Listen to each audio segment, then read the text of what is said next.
দেহ এই শাখা জোড়া আমার হেরম পছন্দ হয়েছে। এই শাখা জোড়া আমার বানিয়ে দিবে, বেশি দাম না, 80,000 টাকা দাম। বাহ, তোমার পছন্দ তো খুব সুন্দর। দেহ দাম বেশি না, 80,000 টাকা কিনা দিবে নি তাই কও। মাত্র 80,000 টাকা, 1 লাখ টাকা থাকলেও তোমার আমি কিনে দিতাম। অর্ডার করো। কতটা দিন ধরে পুলানের স্কুলে ফিস বাকি রয়েছে, ভাবছিলাম এটাতে স্কুলে ফিস দিম। থাক গে, স্কুলে ফিস টিস দিম না। স্কুলে থেকে যদি পুলানটা বাই করে দেয় তুমি তো করে আরবা, আমার তো টিফিনের পয়সাটা বেঁচে যাবো গা।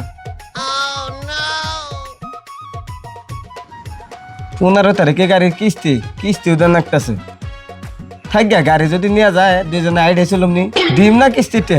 কিস্তির জন্য যদি গাড়ি টাইনা নেয় নেক গে, আঙ্গ দুজনের যদি মিল থাকে আইডিয়া চলার হম নেগো। কে ও বাগর কে কথা কও না কে? আর এই মাসে এইটা থেকে চাইলেও আনন্দ থাক গে, আনন্দ না। তোমার রাতে যদি শোনা শাখা থাকে এম বেঙ্গ পেট বুন, আর আমার পেটের লগে মুন্ডাও তো ভরা থাকবো। আর ভাবছিলাম এইটা থেকে পুলানটা কাপড় চোপড় কিনা দিন। আর থাক গে, পুলানটা কাপড় চোপড় কিনা দিয়ে কি হবো, তোমার আগে সোনার শাখাটাই আগে বানিয়ে দেন। আর তুমি যদি না থাকতো আমি পুলানই পাইতাম তুমি। আর ভাবছিলাম এই গরমের মধ্যে একটা ফ্রিজ কিনো।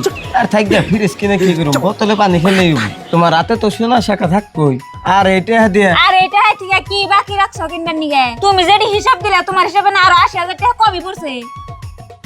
তুমি যদি আমার সোনার শাখা নাই বানিয়ে দিবে তাহলে সাফসুপ না করে দিতে, তাহলে রামায়ণ না গেলে তো গল্প আরম্ভ করছো কে? ধরো শোনা তোমার কি আমি না করছি?